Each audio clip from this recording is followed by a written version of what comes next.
Hello दोस्तों, मैं जयपुर से डॉक्टर तृप्ति विजयवर्गीय आपका अपने यूट्यूब चैनल पर वेलकम करती हूँ। बिजनेस ऑर्गेनाइजेशन समझा रही हूँ मैं आपको, और इसी लाइन में आगे बढ़ते हैं। आज आपको बताऊंगी कि इस बिजनेस ऑर्गेनाइजेशन की इम्पोर्टेंस क्या है, क्या सिग्निफिकेंस है।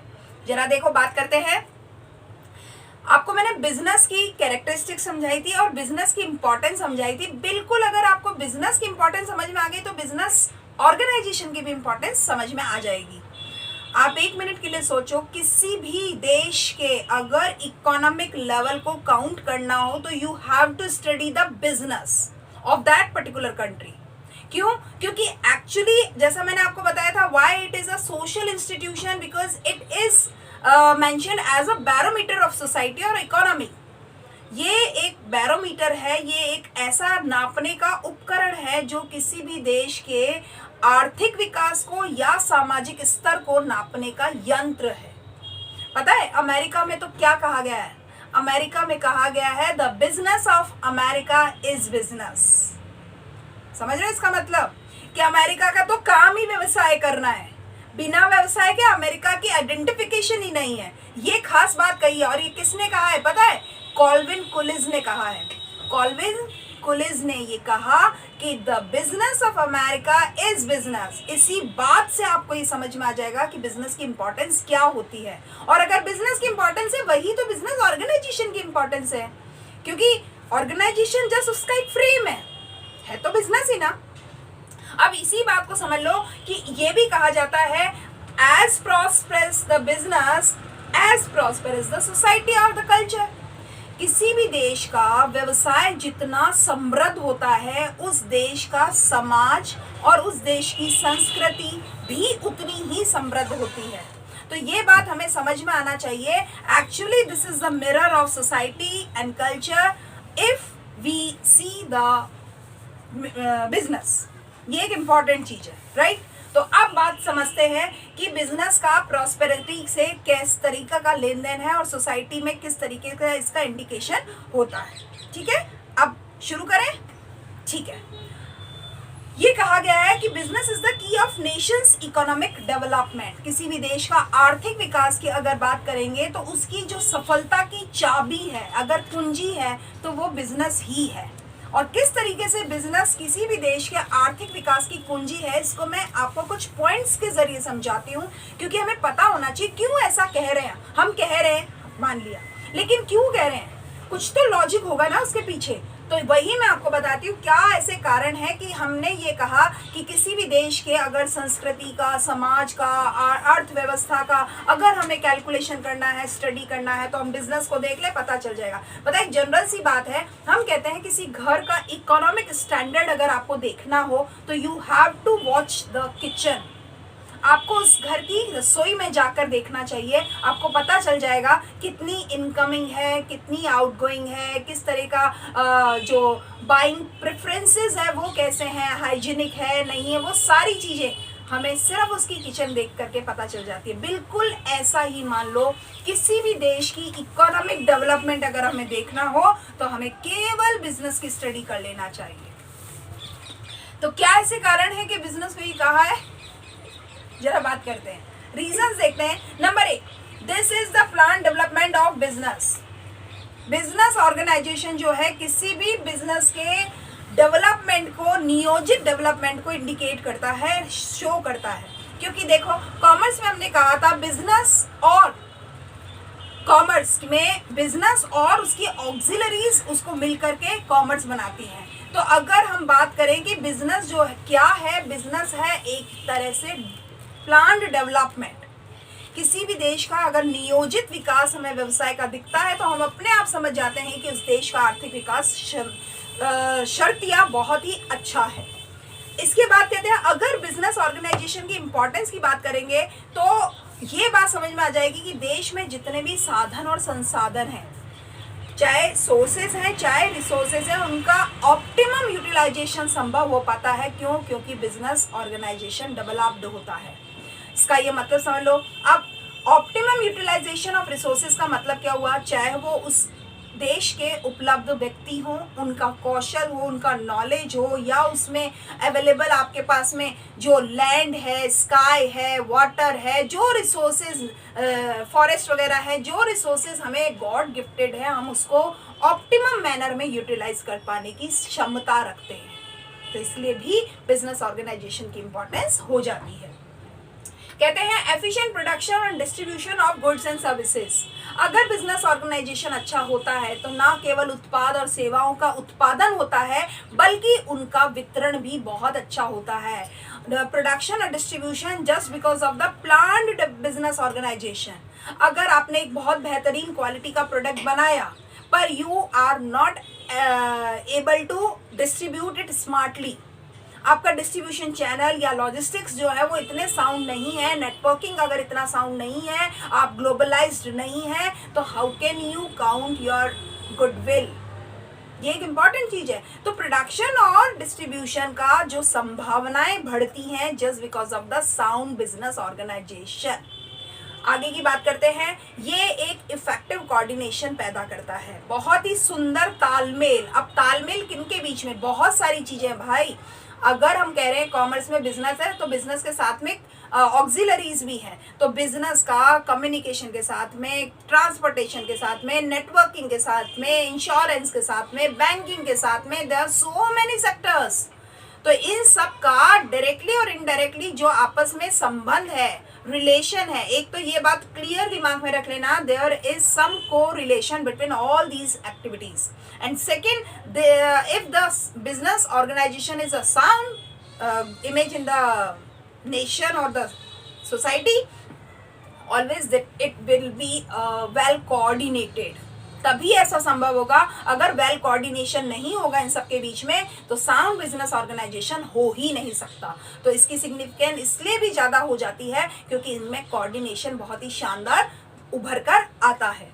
स्पेशलाइजेशन, आपको मालूम होगा बिजनेस में हम स्किल्स और नॉलेज की बहुत इंपॉर्टेंस रखते हैं। If you have a sound knowledge about the techniques और the manufacturing process, you will be counted as a specialist, right. तो यहाँ पे ये कहा जाता है as per your specification the work should be allotted so that we can attain your high capacity, high efficiency and cost of production will be reduce. ये एक important चीज है। तो अगर ये जो स्पेशलाइजेशन है ये बिजनेस ऑर्गेनाइजेशन की वजह से ही हम इसको यूज कर पाते हैं। आपके विशिष्टीकरण, आपने मैनेजमेंट में पढ़ा भी होगा कि हेनरी फ्योल ने एक जो प्रिंसिपल्स दिए थे उसमें one of the 14 principle is specialization. और स्पेशलाइजेशन यही कहता है as per the calibre, as per the skills, as per the knowledge of the person the work should be allotted. If it is done then you can reduce the cost of production and then you can raise the quality of the production।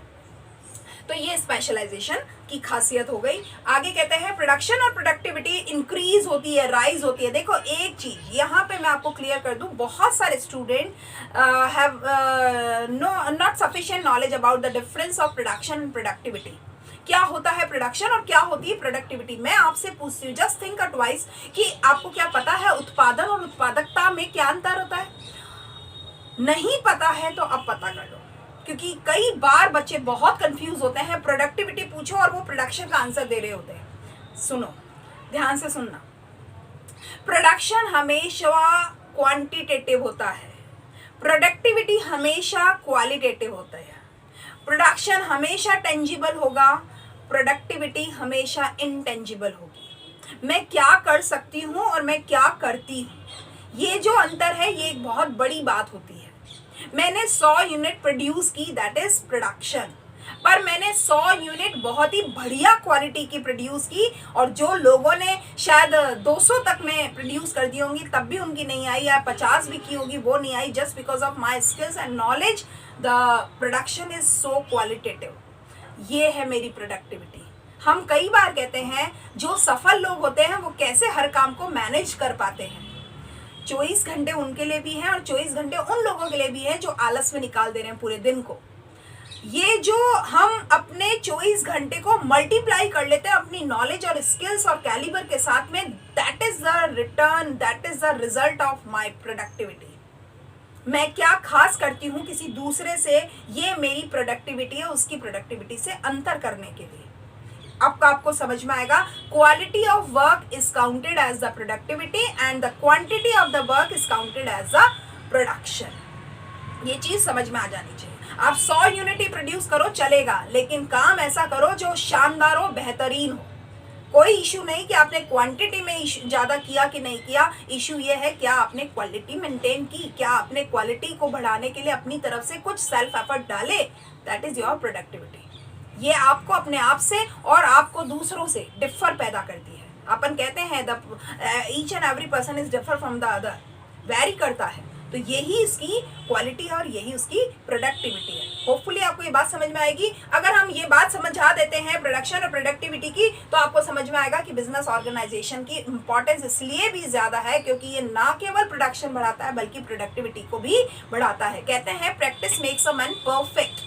अगर हम करत करत अभ्यास के जड़मत होत सुजान, रसरी आवत जावत है सिला पड़त निशान, ऐसा कहा गया हमारे रामायण में कि अभ्यास करने से हर एक व्यक्ति अपने काम में, अपने क्षेत्र में निपुण हो जाता है। कंसिस्टेंट एफर्ट हमेशा आपको बेस्ट रिजल्ट शो करते हैं। हर तरह से समझा रही हूं मैं आपको।